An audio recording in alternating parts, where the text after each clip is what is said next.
Rosalind was sobbing on a park bench at 5 in the morning, her cashmere coat soaked with tears. Mascara streaked down her face like black rivers. Her designer handbag lay abandoned at her feet. She had 3 houses, 2 luxury cars, and a company worth millions. But she sat there, shaking, alone, as if the whole world had already left her behind. Then a shadow fell across her. Carter, in a faded jacket, unshaven, smelling of cold nights in an old pickup truck, lowered himself onto the bench beside her.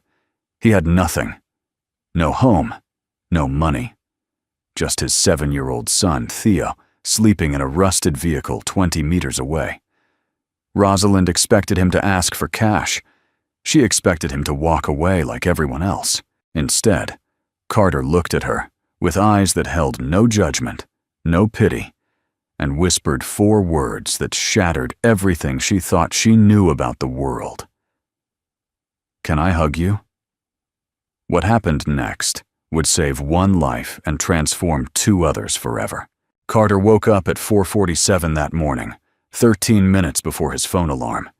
He had trained his body to do this over the past 8 months, to steal those quiet moments before dawn, when the world still belonged to the silent and the invisible. The pickup truck smelled of old leather and the faint sweetness of the granola bars he kept in the glove compartment for Theo's breakfast. Beside him, curled under 2 blankets that Carter had layered with careful precision to keep out the cold, his 7-year-old son breathed softly, his small chest rising and falling in the rhythm of dreamless sleep. Carter watched his son for a long moment, studying the way the first gray light caught the curve of his cheek, the way his small fingers clutched the worn, stuffed rabbit he had carried since he was 2 years old. That rabbit was missing an eye, and its fur had gone thin in patches from years of love, but Theo refused to sleep without it. Some things held value that had nothing to do with their condition. Carter understood that better than most people ever would. 5 years ago, Theo's mother had walked out of their apartment with a single suitcase and never looked back.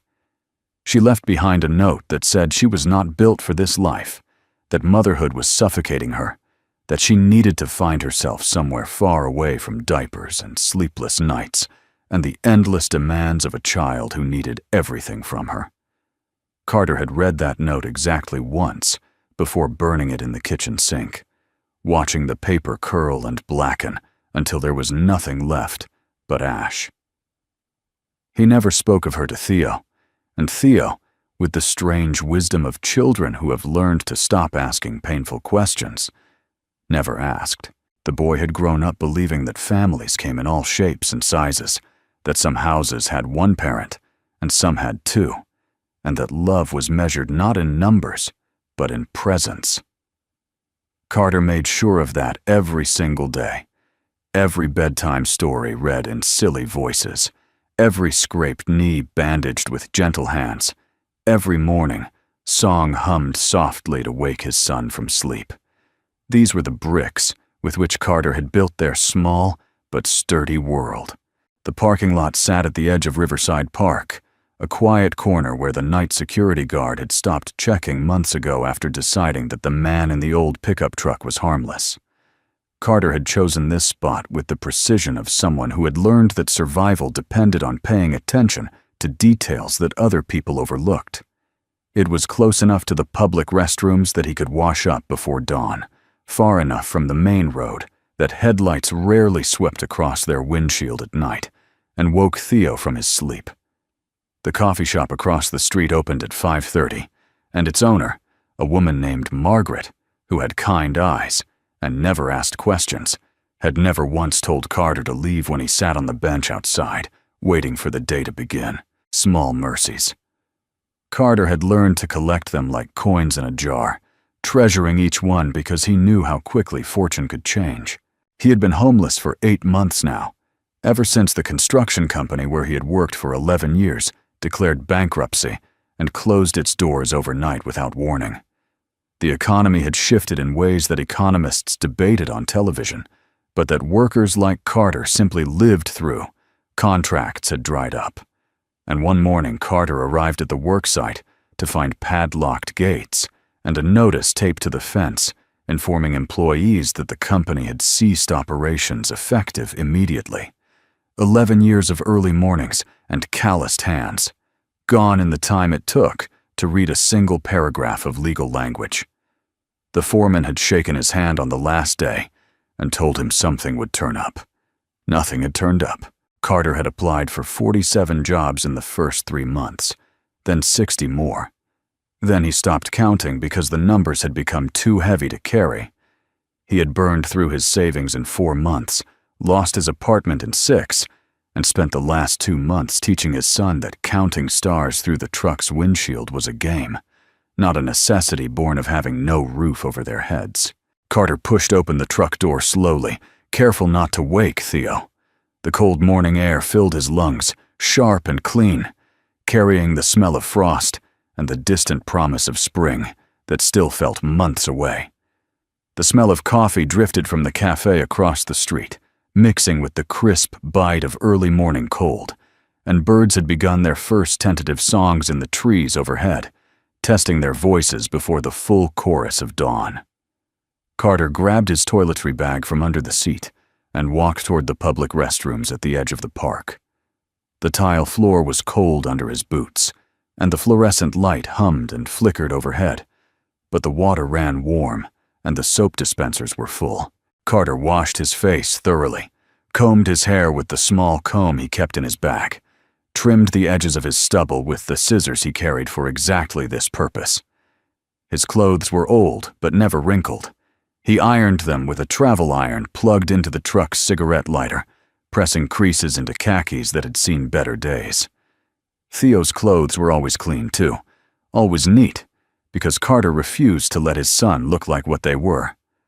Dignity was the one thing poverty could not take unless you let it. He had just finished drying his face when he noticed the bench. It sat at the far corner of the park, beneath an old oak tree whose branches spread like gnarled fingers reaching toward the sky. Carter had noticed that bench 100 times before over the past 2 months of living in this parking lot. It was always empty at this hour, a silent sentinel watching over the sleeping grass. Theo had asked about it once, had wondered aloud why no one ever sat there in the early mornings when the light was soft and the air smelled like dew and the world felt new. Carter had no answer for him then, but this morning, someone was sitting there. A woman, hunched forward with her elbows on her knees, her shoulders shaking with sobs that seemed to rise from somewhere deep and broken inside her. Carter stopped walking. He stood there in the gray light, water dripping from his chin, watching a stranger cry as though the world had ended, and no one had told her she was supposed to keep living anyway. Her coat was expensive, the kind of camel-colored cashmere that Carter had only ever seen in store windows downtown, the kind that cost more than 3 months of his old salary. Her bag was designer, a brand he recognized from the billboards that lined the highway, the logo catching the faint light like a small beacon of everything he could not afford.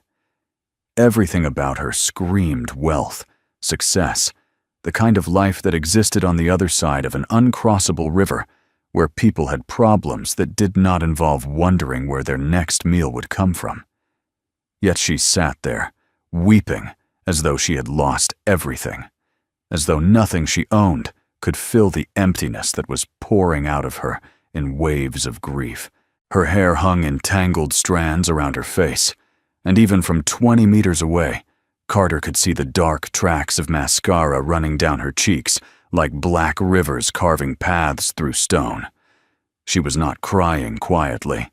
She was crying like someone who had forgotten that the world could hear her, like someone who no longer cared if it did. Carter dried his face with his sleeve and walked back to the truck. Theo was still asleep, his breath fogging the window in small clouds that formed and faded with each exhale. Carter sat in the driver's seat and stared at the woman on the bench. He did not know why he could not look away. Perhaps it was the way her body seemed to fold in on itself, like a building collapsing from within. Perhaps it was the sound of her crying, faint but unmistakable, carried on the still morning air like a song sung in a language everyone understood. Perhaps it was simply that he recognized something in her posture, something that reminded him of the nights when he had sat in this same truck, his son asleep beside him, and wondered if he was strong enough to keep going for another day. The clock on his phone read 5:12. The woman had been crying for at least 25 minutes, maybe longer. No one had come to check on her. No one had stopped. The early joggers had not yet emerged from their warm beds, and the park belonged only to the broken and the invisible. 20 meters separated Carter's truck from that bench. 20 meters that felt like the distance between two different worlds that were never supposed to touch. Theo stirred beside him, rubbing his eyes with small fists. The boy sat up slowly, his hair sticking out in wild angles that made him look like a baby bird fresh from the nest. He looked out the window with the unfocused gaze of someone still climbing out of dreams. His eyes found the woman on the bench, and he watched her for a long moment, his head tilted slightly to one side in that way he had when he was thinking hard about something important. Carter waited for the question he knew was coming. Theo had a way of seeing things that adults had learned to ignore, of pointing at the wounds that polite society had agreed to pretend did not exist. The boy turned to his father, his eyes large and serious in the gray morning light. "Dad, is that lady okay?" Carter looked at the woman, then back at his son. The honest answer was that he did not know. The careful answer was that it was not their business. But Theo deserved better than careful answers. "I don't know, buddy. She looks pretty sad." Theo pressed his palm against the cold window, leaving a small handprint on the glass that would fade by noon. "I think she needs a friend," he said softly. "She looks like she doesn't have anyone." Carter felt something shift in his chest, a door opening to a room he had kept locked for a long time. His son was 7 years old. He had spent 2 months sleeping in a truck, wearing clothes from donation bins, eating dinners that came from cans, and careful budgeting. And still his first instinct when seeing a stranger in pain was to wonder how he could help. Carter thought about all the people who had walked past him in the past 8 months, their eyes sliding away like water off glass, their steps quickening as though poverty was a disease they might catch if they stood too close. He thought about the loneliness that had wrapped around him like a second skin, the feeling of being invisible in a world that had simply decided he no longer mattered. He thought about a question Theo had asked him just last week, sitting in the back of the truck, while rain drummed on the roof and lightning lit up the sky. "Dad, why do people walk away when someone is sad? Why doesn't anyone stop to hug them?" Carter had not known how to answer that night. He still did not know. But looking at the woman on the bench, he realized that maybe the answer was not something you said. Maybe it was something you did. Carter opened the truck door and stepped out into the cold. His heart was beating faster than it should have been. He was a homeless man, approaching a wealthy woman in the early morning darkness. Everything about this situation could go wrong. She might scream. She might call the police. She might look at him with the same disgust he had seen on so many faces over the past 8 months. But Theo's words echoed in his mind, simple and true and impossible to ignore. She needs a friend. She looks like she doesn't have anyone. Carter walked slowly across the grass, his boots leaving dark prints in the morning dew. He gave the woman time to notice him, to decide whether she wanted company or solitude. She did not look up. She was lost somewhere inside her grief, a place where the sound of approaching footsteps did not register, where the world had shrunk to nothing but pain. Carter stopped a few feet from the bench and stood there, unsure of what to say, unsure if he had any right to intrude on a stranger's suffering. The woman's crying had quieted to a series of shuddering breaths, the exhausted rhythm of someone who had wept until there was nothing left. Her mascara had carved dark tracks down her cheeks, and her hair, which had probably been perfectly styled hours ago, now hung in limp strands around her face. She looked up at Carter, and he saw the moment when she registered his appearance. The faded jacket with its fraying cuffs, the unshaven face shadowed with stubble, the boots that had walked 1,000 miles and showed every step. Her expression shifted from grief to wariness, the automatic response of a woman who had been taught that men who looked like Carter were dangerous, were desperate, were to be avoided at all costs. She straightened her spine and clutched her designer bag closer to her body, as though it could protect her from whatever he wanted. Carter sat down on the far end of the bench, leaving several feet of space between them. He said nothing. He simply sat there, looking out at the park, at the way the light was slowly changing the color of the sky, from purple to gray to the faintest hint of pink. The woman watched him with suspicious eyes, waiting for him to speak, waiting for him to ask for money, waiting for him to prove that her instincts about men like him were correct. The silence stretched between them like a held breath. 1 minute. 2. 3. Carter could feel her confusion growing, could sense the questions forming in her mind. Why was he sitting there?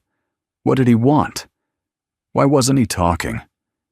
The tension in her shoulders did not ease, but the wariness in her eyes slowly transformed into something else. Curiosity, perhaps, or simply the bewilderment of encountering something outside the script she had expected.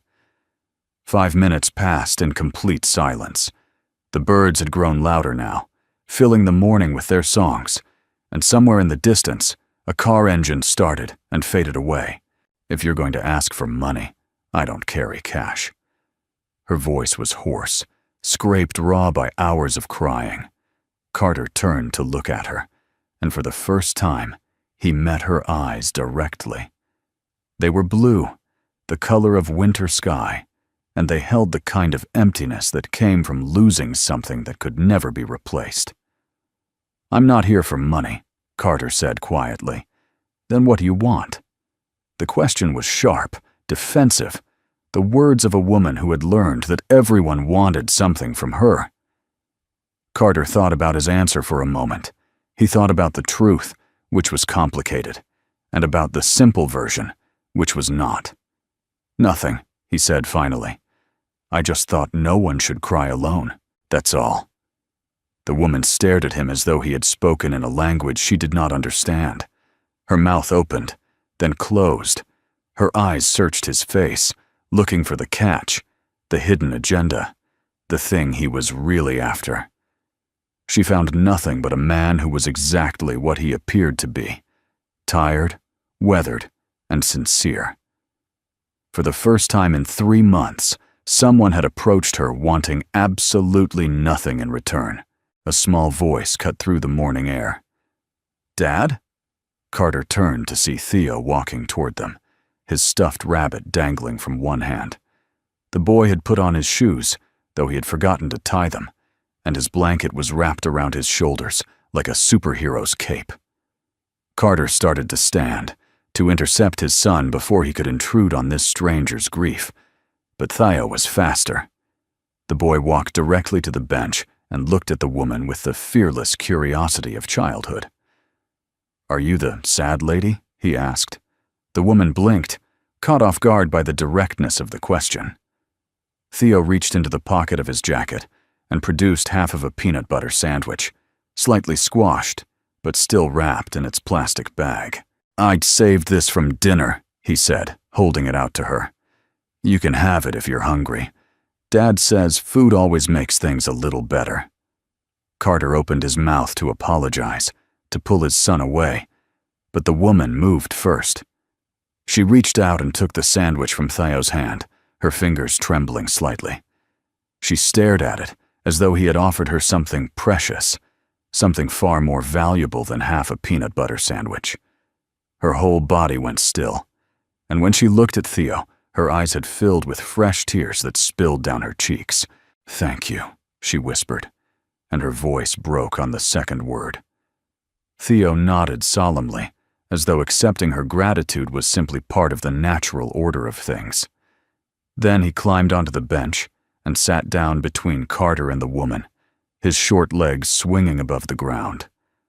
"My name is Theo," he announced. "What's yours?" The woman wiped her eyes with the back of her hand, smearing mascara across her cheek. "Rosalind," she said.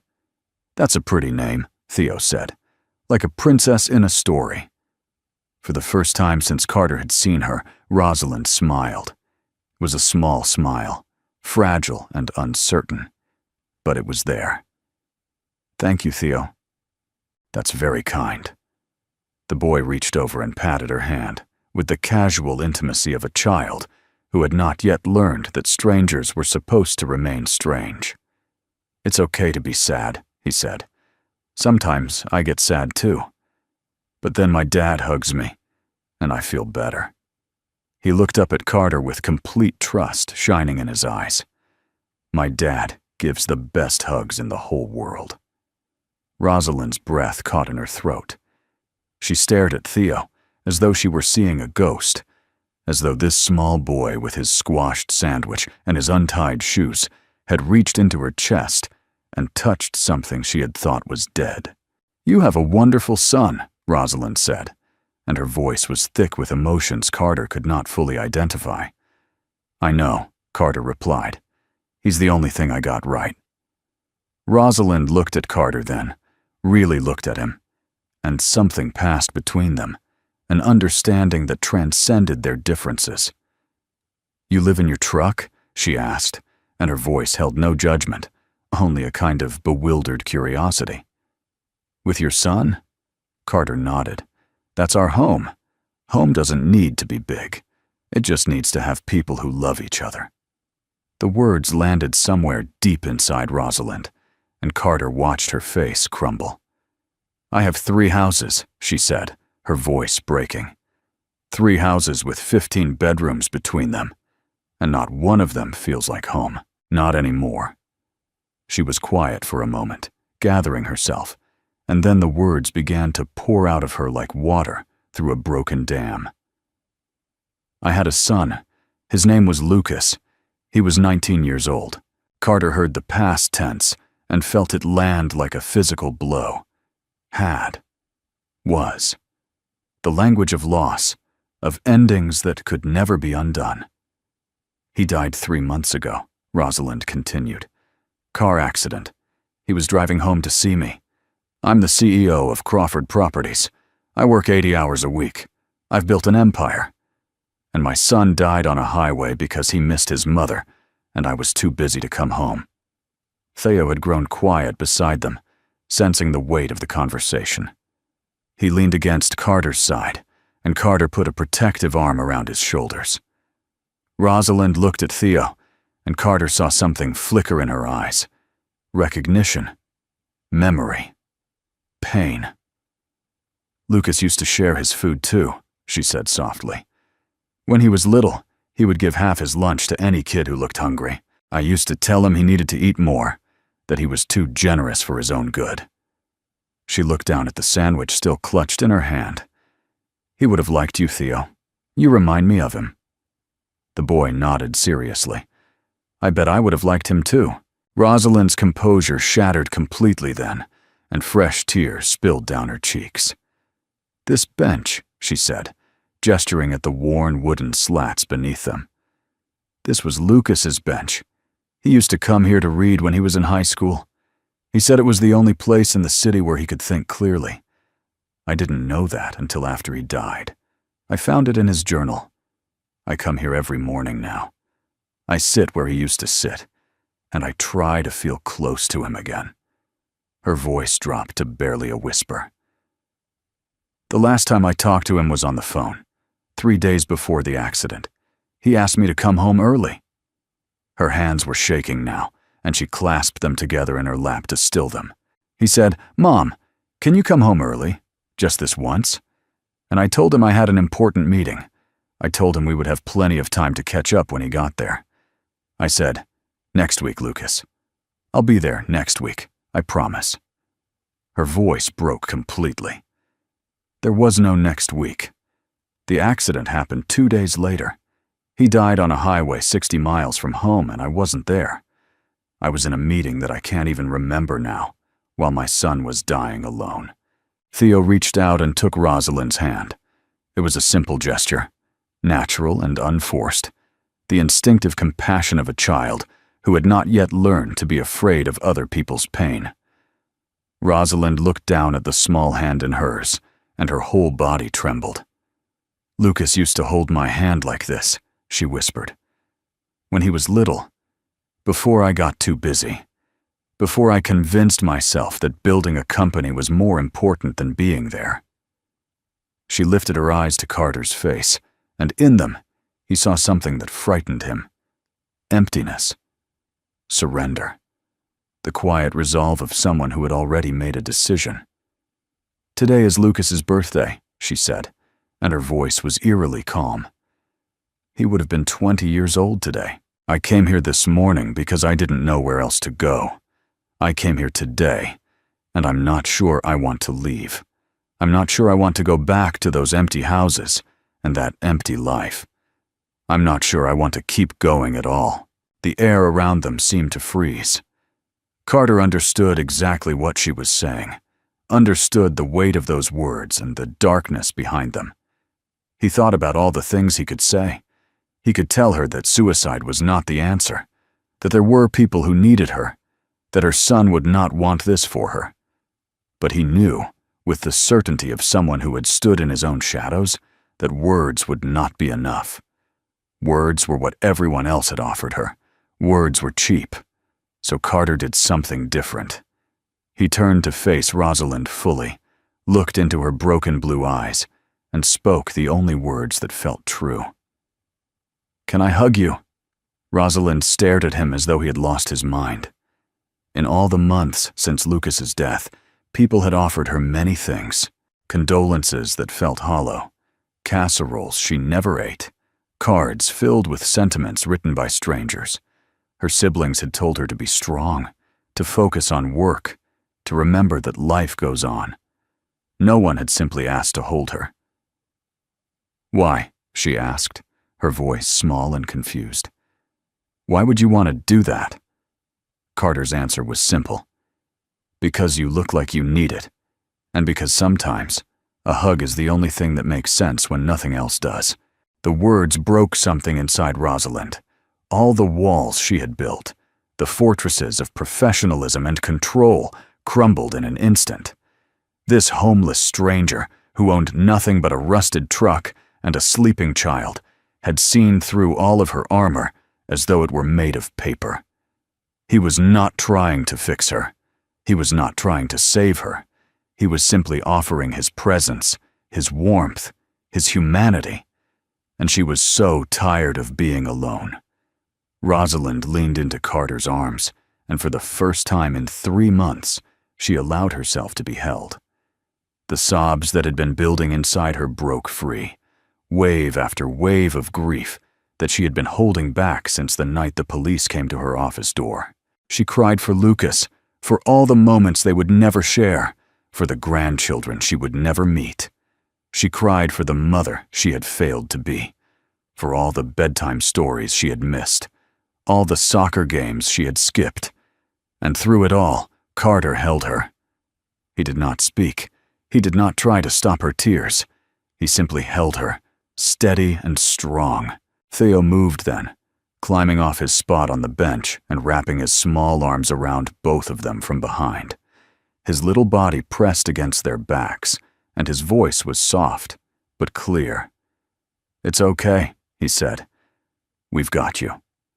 The 3 of them stayed like that as the sun rose. A homeless man and a millionaire and a 7-year-old boy, tangled together in an embrace that none of them had known they needed. The first rays of sunlight crept across the park, touching the old oak tree, the worn wooden bench, the 3 figures huddled together beneath its branches. The sound of crying faded to silence, then to the sound of birds singing, then to the distant noise of a city waking up. When Rosalind finally pulled away, her face was swollen and blotchy, her makeup completely destroyed. She looked terrible. She also looked more alive than she had in months. "Thank you," she said. "I don't understand why you stopped. Everyone else just walks past. Carter smiled. My son told me you needed a friend, and I've learned to listen to him. Rosalind laughed, a watery sound. I was going to kill myself today. I had it all planned. And then you asked if you could hug me, and suddenly I couldn't do it anymore. Carter nodded slowly. Can I tell you something? There were nights, Carter said, when I thought about giving up too. When I looked at my son sleeping in that truck, and I thought he deserved better. I thought maybe he'd be better off if I just disappeared. Rosalind gripped his arm fiercely. Listen to me. Don't ever think that. That boy needs his father. He needs you. Trust me. I know. I would give everything I have to have one more day with my son. Don't you ever think your boy would be better off without you? Carter nodded. Thank you. I needed to hear that. Rosalind stood slowly. Why did you really stop? Because my son asked if you were okay, and because I teach him that when you see someone hurting, you don't look away. You stop. You stay. She pulled out a business card. I'd like to see you again. Both of you. She looked at the bench one more time. I will not come here to find death anymore.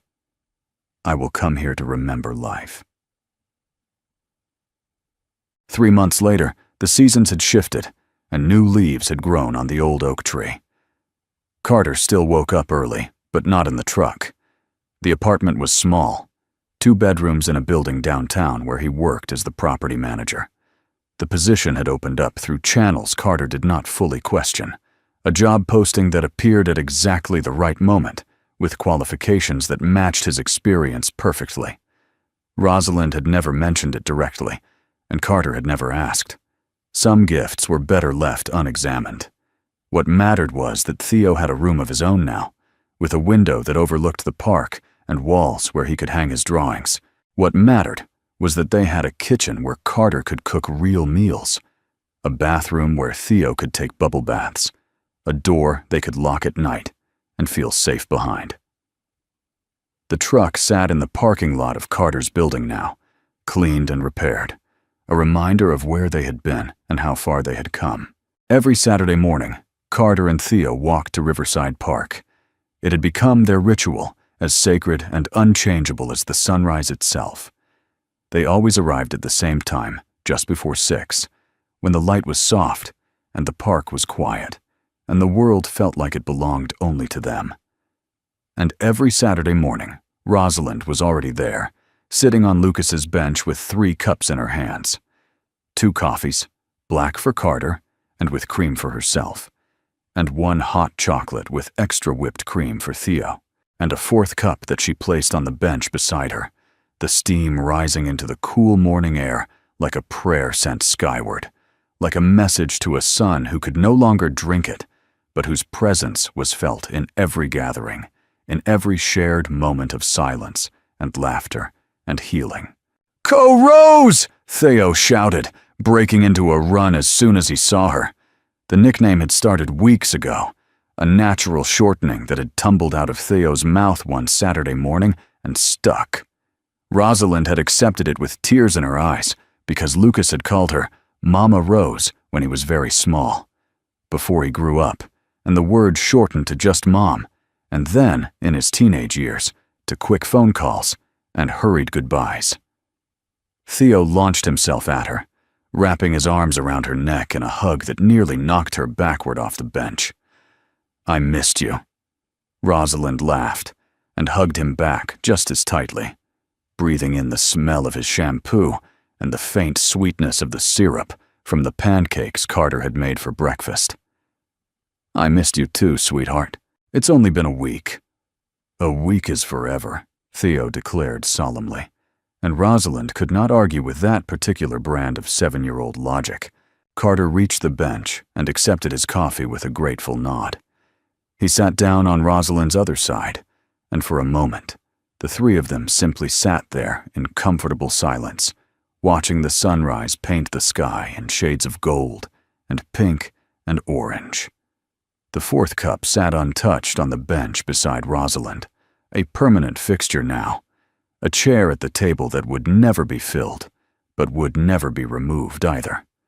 Lucas was gone, but he was not forgotten. He was present in every Saturday morning, in every cup of coffee, in every drawing Theo made, and every story Rosalind told about the boy who had grown into a man too quickly and left too soon. Rosalind had established a foundation in Lucas's name. It was not the kind of flashy charity that generated headlines and galas and photographs of wealthy people in expensive clothes. It was something simpler, something Lucas himself would have loved. The foundation provided breakfast for families in need, for single parents struggling to keep their heads above water, for children who might otherwise start their days with empty stomachs and heavy hearts. The motto had come from something Theo said during one of their Saturday breakfasts, a throwaway comment that had lodged itself in Rosalind's heart and refused to let go.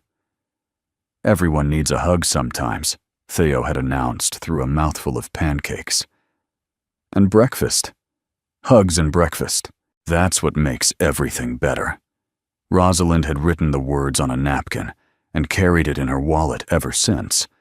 They were emblazoned now on the Foundation's website, on the bags of food they distributed, on the hearts of every volunteer who gave their time. Theo pulled a piece of paper from his jacket pocket, folded into a small square. "I made this for you," he said, handing it to Rosalind, with the ceremonial gravity of a knight presenting a gift to his queen. She unfolded it carefully, and her breath caught in her throat.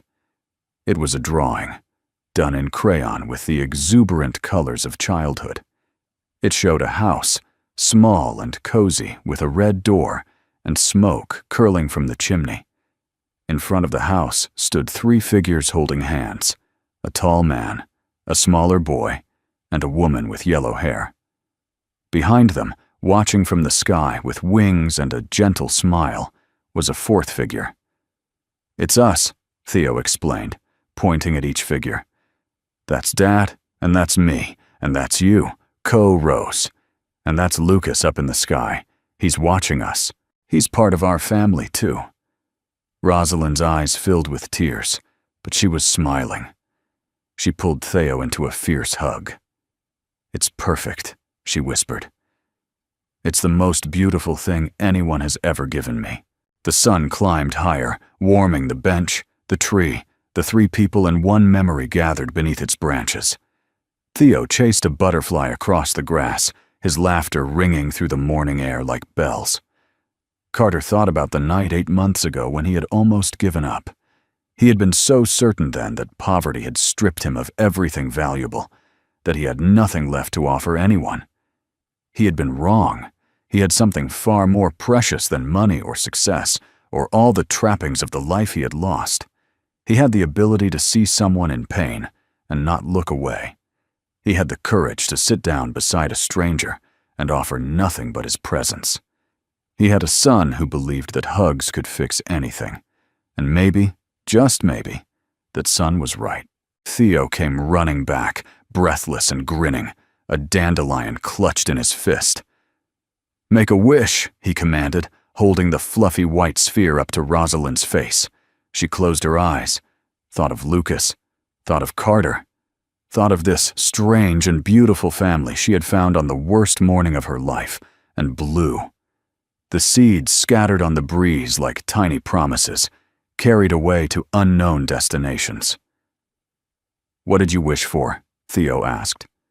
Rosalind smiled and tapped his nose gently. "If I tell you, it won't come true." The boy considered this logic, then nodded wisely. "That's okay. I already know anyway." Carter raised an eyebrow. "Oh, yeah? What did she wish for?" Theo climbed back onto the bench, settling himself between the 2 adults, with the comfortable certainty of a child who knows exactly where he belongs. "She wished for more Saturdays," he said matter-of-factly. "More breakfasts, more hugs, more family, right?" Rosalind laughed. "Right. That's exactly what I wished for." Carter put his arm around Theo, and Rosalind leaned her head against the boy's shoulder. The 3 of them sat there on Lucas's bench, watching the day unfold. the fourth cup of coffee growing cold beside them. The park filled with people now, mothers pushing strollers, joggers pounding the paths, businessmen hurrying past with phones pressed to their ears. None of them noticed the trio on the bench. None of them saw the homeless man who had become a property manager, the millionaire who had found a reason to live, the little boy who had brought them together with half a sandwich and a belief that everyone deserves kindness. Carter looked at his son, at the woman who had become part of their lives, at the morning light falling golden through the leaves of the old oak tree. He thought about the night he had almost given up, and the morning that changed everything. "Can I hug you?" 4 words. It wasn't much. It was just an offer of presence, of connection, of the simple truth that we are not meant to suffer alone. But sometimes that was enough. Sometimes that was everything. Sometimes a single hug could save a life, could build a family, could turn the worst morning of someone's existence into the first day of something new. The sun rose higher over Riverside Park. The coffee cups emptied. Theo's laughter echoed through the trees. And on a bench beneath an old oak tree, 3 people sat together in the light. A family forged not by blood, but by choice, not by circumstance, but by compassion, held together by the simple, profound truth that everyone, no matter how rich or poor, how broken or whole, needs a hug sometimes. And that, in the end, is all that matters.